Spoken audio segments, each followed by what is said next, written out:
नमस्कार, बड़ी खबर में आपका स्वागत है। आपको बिल्कुल इस समय की बड़ी खबर बता दें। बीबीसी के दिल्ली और मुंबई दफ्तरों पर आईटी का छापा पड़ गया है। कर्मचारियों से कह दिया गया है आप अपने अपने घर जाइए और दफ्तर को सील कर दिया गया है। एक प्रारंभिक रिपोर्ट आई, इसमें वित्तीय अनियमितताएं हैं। बीबीसी के कार्यालय में कर्मचारियों के साथ उसकी जांच पड़ताल कर रहे हैं। कोई कह रहा आईटी का सर्वे हो रहा है, लेकिन कांग्रेस ने जबरदस्त हमला बोल दिया है। कांग्रेस ने कहा यह अघोषित आपातकाल है। पहले बैन लगाया, अब आईटी का छापा। हालांकि भाजपा ने भी पलटवार कर दिया और कहा यह सब कांग्रेस चाहती है, कांग्रेस के इशारे पर हो रहा है, कांग्रेस ऐसी शक्तियों को प्रोत्साहन दे रही है, बल्कि बीबीसी का मामला चल रहा है। दूसरी बड़ी खबर, उत्तर प्रदेश सरकार ने आज फैसला कर लिया है कि अब कैबिनेट की बैठक लखनऊ में ही नहीं, प्रमुख शहरों में भी होंगी। माने कानपुर में भी होगी, आगरा में भी होगी, गोरखपुर में भी होगी। इससे एक फायदा होगा कि जो क्षेत्रीय समस्याएं हैं, क्षेत्रीय मामलात हैं, वो उभर करके सामने आएंगे। योगी सरकार ने आज साफ साफ कह दिया कि अब मंत्रियों को भी हर जिले में जाना होगा। क्यों? जाइए और प्रदेश की आर्थिक उन्नयन से उद्योगपतियों और युवाओं को परिचित कराइए कि अपना प्रदेश कैसे आर्थिक उन्नति कर रहा है, बताइए जा करके। और ये भी कहा कि कैबिनेट की बैठक अब जो है प्रमुख नगरों में भी होगी। अब दिल्ली के लोक भवन तक सीमित नहीं रहेगा। तो आज ये दो अहम फैसले आए। एक तो फैसला क्या है, वो तो छापा है, लेकिन दूसरा जरूर अहम फैसला है। दूसरे फैसले में भी दो फैसले कि एक तो मंत्रियों से कहा गया कि आप जाइए, और दूसरा जो सबसे बड़ी बात ये है कि जो कैबिनेट की बैठक अब प्रमुख नगरों में होगी। लेकिन इस समय कानपुर देहात की हृदय विदारक घटना ने सबको झकझोर करके रख दिया है। लगता है कि प्रशासन, शासन सब बैक फुट पर चला गया है। सवाल के लिए खड़ा हो रहा है कि अगर ये बुलडोजर का एक्शन कानपुर देहात के रूरा के बड़ौली गांव में हुआ और उसमें जो मां बेटी की जान चली गई है, कौन उसका दोषी है? बात तो साफ ये होनी चाहिए। इसमें जो वर्जन अब तक आ रहे हैं, उनमें तमाम प्रकार के सवाल खड़े किए जा रहे हैं। डीएम साहिबा कह रही है आत्महत्या है, मां बेटी ने स्वयं आग लगा ली, पहले ही डिसीजन। वहीं दूसरी ओर एसपी कह रहे हैं क्या हमने फोर्स भेजा था, मांगा गया था अतिक्रमण हटाने के लिए, और ये लोग घुस गई थी मां बेटी अंदर, आग लगी और मौत हो गई। और इसी बीच सरकार के दो डिप्टी सीएम केशव प्रसाद मौर्य और ब्रजेश पाठक भी फ्रंट फुट पर आ गए। घटना की निंदा की, घटना को दुर्भाग्यपूर्ण बताया और कहा उच्च स्तरीय जांच शुरू हो गई है। एक कमेटी बैठा दी गई है और ये जो कमेटी रिपोर्ट देगी उसमें जो भी दोषी होगा उसे दंडित किया जाएगा। ये बात भी बड़ी समझ में नहीं आने वाली है कि सबसे पहली बात तो ये कि जब बुलडोजर गया और घर के मुखिया कृष्ण गोपाल दीक्षित ने बताया कि कोर्ट में 20 तारीख को सुनवाई है, मौका दे दीजिए, नहीं दिया गया। खैर कोई बात नहीं, मत दीजिए। लेकिन जब मालूम था कि झोपड़ी में मां और बेटी है तो बुलडोजर कैसे चल गया? आप उन दोनों को हटाते, निकालते, गिरफ्तार कर लेते, उसके बाद बुलडोजर करता। लेकिन आपको मालूम था, वहां से चीख आ रही थी अंदर से कि हम आग लगा लेंगे, जान दे देंगे।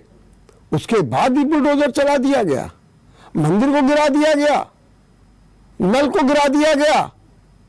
कौन इसके लिए जिम्मेदार? और कौन लोग ये थे 8-10 जो कह रहे थे आग लगा दो, आग लगा दो? ये मैं नहीं कह रहा, ये घर का मुखिया कृष्ण गोपाल दीक्षित कह रहे हैं। कह रहे थे 8-10 लोग।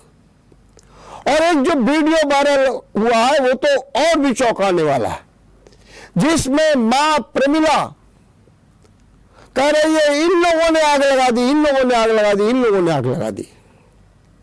ये सब सवालों के घेरे में है। अंतिम संस्कार करने से मना कर दिया गया। 100 मौके पर ही पड़े हैं। आईजी, एडीजी, कमिश्नर सब सक्रिय हैं और कहा जा रहा है कि सीएम, डिप्टी सीएम आए, देखें कि क्या हो रहा है। बल्कि सच बात तो यह है कि जो प्रमिला और उनकी जो बेटी है नेहा, जिन्होंने आग लगाई, प्रमिला के 2 बेटे, एक बेटा है शिवम, जो बजरंग दल का सह संयोजक है, वो भी कह रहा है मुख्यमंत्री जी आइए देखिए आग क्या हो गया।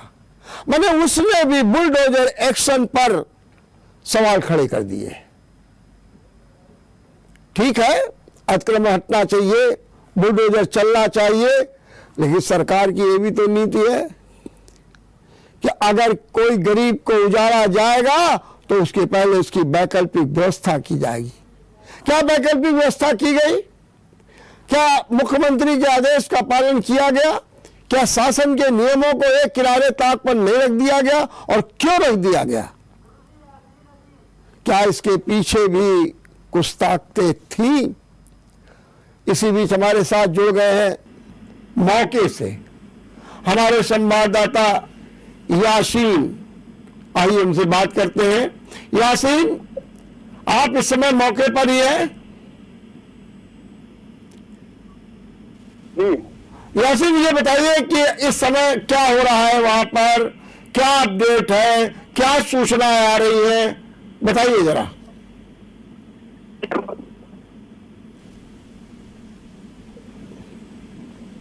घटना हुई थी और आग लगने से मां बेटी के जल की मौत हो गई थी, जिसके बाद या यूं कहें जनपद कानपुर देहात अमला सहित जिले में प्रशासनिक जो अधम है वो लोगों को हटाने का जो पीड़ित परिवार की मांगों पर अड़े गए और करीब इस समय 18 घंटे से ऊपर का समय हो चुका है। अभी भी 100 घटनास्थल पोस्टमार्टम पर जिन्होंने नहीं उठने दिया है। क्या कहना है कि परिजनों का सीधे ये मांग है कि प्रदेश के मुखिया सीएम योगी आदित्यनाथ या डिप्टी सीएम में से कोई एक आकर मौके पर देखने से प्रशासन द्वारा उनके खिलाफ जो कार्रवाई की गई है, जिसके चलते माँ बेटे की मौत हो गई है। और वहीं साथ में उन्होंने जो दोषी प्रशासनिक अधिकारी हैं और अन्य दोषी जो हैं उनके खिलाफ कड़ी कार्रवाई किए जाने की मांग की है, उनकी गिरफ्तारी की मांग की है। लेकिन वहां पर आला अधिकारी भी हैं, मेरी जानकारी के अनुसार कमिश्नर, एडीजी, आईजी, इस स्तर के भी अधिकारी हैं क्या वहां पर? जी, बेशक तौर पर कल से ही जैसे ही घटना हुई थी, प्रशासनिक अमले हरकत में आ गया था। जो मंडल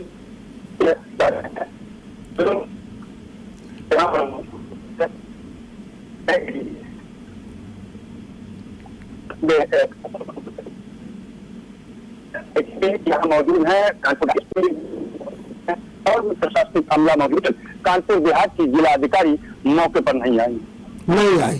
क्या उनके खिलाफ गुस्सा है लोगों में? जी, बेशक तौर पर सीधा सीधा जो आरोप है, परिजनों का आरोप है, उसके उन्होंने सीधे सीधे जिलाधिकारी की कार्यशैली पर सवालिया निशान लगाए हैं। पूर्व में लिखे जाने पर उसको भी उन्होंने हवाला दिया है। यासिन, जरा ये बताइए कि जब परिवार के लोग 100 को नहीं उठने दे रहे हैं, अपनी मांग कर रहे हैं, तो ये जो वरिष्ठ अधिकारी है वो क्या कह रहे हैं? उनके परिवारजनों से वो क्या कह रहे हैं?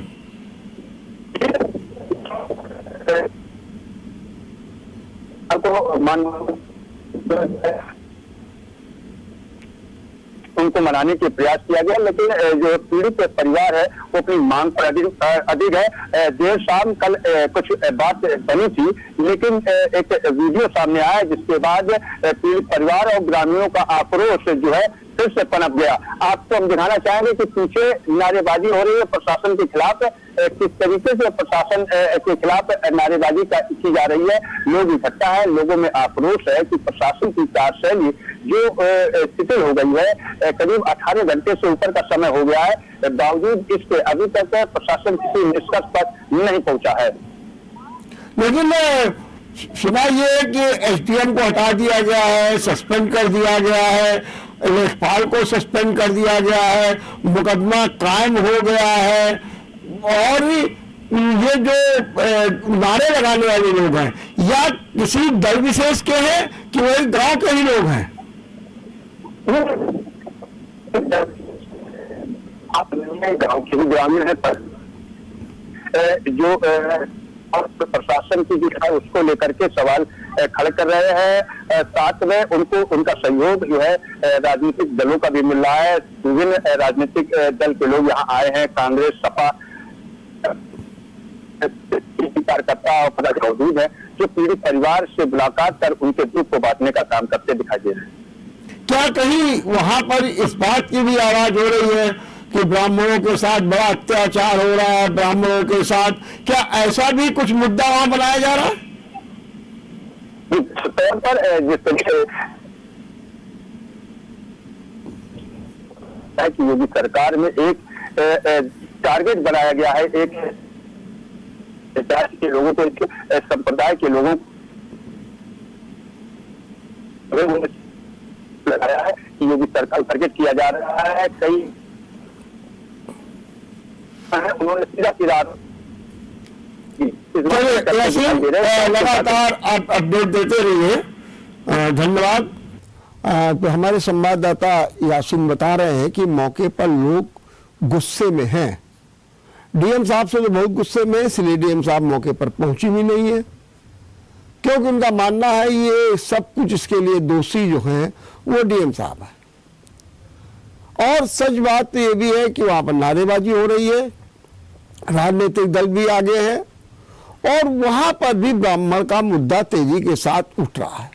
लेकिन देखिए, इस घटनाक्रम में सबसे बड़ी बात एक ये भी आ रही है, बात आ रही है कि जो प्रतिभा शुक्ला राज्य मंत्री है, महिला कल्याण, महिला विकास, और वो कितनी लाचार और असहाय दिख रही है। एक मंत्री ये कह रहा है कि महिला कल्याण का विभाग होना क्या मायने, क्या मतलब है, जब हम एक मां और बेटी की जान नहीं बचा पाए? क्या मतलब है इसका? क्यों ऐसा किया जा रहा है? सच बात तो ये है कि उन्होंने भी कहा कि हम जा करके मुख्यमंत्री से बात करेंगे, मुआवजा दिलाएंगे, और उन्होंने बताया कि 1 महीने पहले मेरे पास ये परिवार आया था। मैंने डीएम से बातचीत की, डीएम ने आश्वासन दिया कि नहीं नहीं आप इनको भेज दीजिए, मैं कार्रवाई करूंगी, जो भी उचित होगी मदद करूंगी। इसके बावजूद आरोप ये है कि जब वो डीएम के यहाँ जाती है तो एक एसपी उनको डांट फटकार के भगा देते हैं, बल्कि मुकदमा और काम हो जाता है। प्रतिभा शुक्ला कहती है ये सब मेरी जानकारी में नहीं रहा, और मैं अपेक्षा भी नहीं करता हूं कि एक महिला डीएम इतनी निष्ठुर होगी जिन्होंने इस तरीके का काम कर दिया। समाजवादी पार्टी के शिवपाल ने भी एक तीखी प्रतिक्रिया व्यक्त की है। सपा का 11 सदस्यीय प्रतिनिधिमंडल जाएगा। कानपुर के अमिताभ वाजपेयी उनके समर्थकों को गिरफ्तार कर लिया गया। हम यहां पर लेंगे एक छोटा सा ब्रेक। ब्रेक के बाद आपका एक बार फिर स्वागत है। इस समय एक बड़ी खबर चर्चा में है और कहा यह जा रहा है कि 2024 में मोदी सरकार को हटाने के लिए विपक्ष एक सीक्रेट प्लान बना रहा है। इसकी लगातार बैठकें हो रही हैं। कहीं कहीं यह भी जोड़ा जा रहा है कि जो ये बीबीसी की डॉक्यूमेंट्री फिल्म थी ये भी इसी का एक हिस्सा थी। मोदी की छवि खराब करो। और विपक्ष का उत्साह और बढ़ा जब पिछले दिनों कुछ सर्वे आए और उसमें मोदी की लोकप्रियता में गिरावट दिखाई गई तो हौसले और बुलंद हो गए। इस तथ्य का खुलासा किया है द संडे गार्जियन ने। संडे गार्जियन का कहना है कि बैठकें लंदन से लेकर के भारत तक में हुई है। 3 महीने में 3 बैठकें यहां हो चुकी हैं।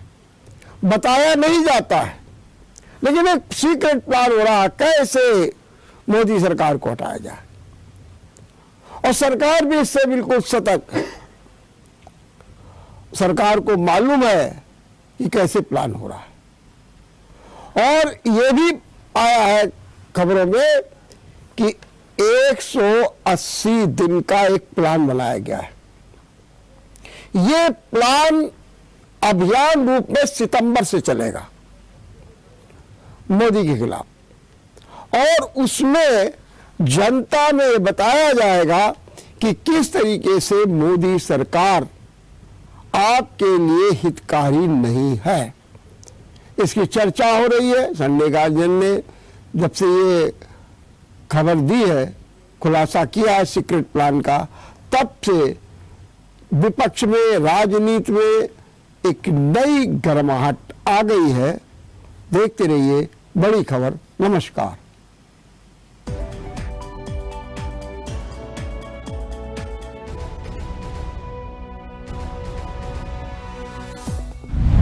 अगर आपको हमारा वीडियो पसंद आया हो तो हमें लाइक करें, सब्सक्राइब करें और ज्यादा से ज्यादा शेयर करें, और हाँ, बेल आइकॉन दबाना ना भूलें ताकि हर खबर का अपडेट आप तक पहुंचे तुरंत। आप हमें इंस्टा, ट्विटर और फेसबुक पर भी फॉलो कर सकते हैं। हमारी आईडी है @JMT News Flash।